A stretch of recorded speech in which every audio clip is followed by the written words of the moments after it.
పని చేస్తాడు.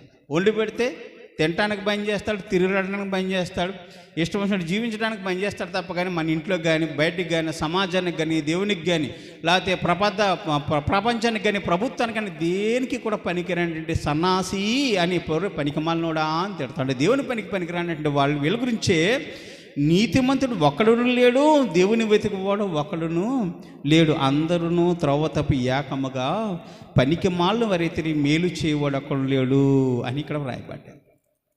ధర్మశాస్త్రం ఇంత చక్కగా చెబుతుంది కదా, మేలు చేసేటువంటి వాడు ఒక్కడు లేడు, నీతిమంతుడు ఒక్కడూ లేడు అంటే ఈ రోజున మనం ఎలా నీతిమంతులం అవుతామండి?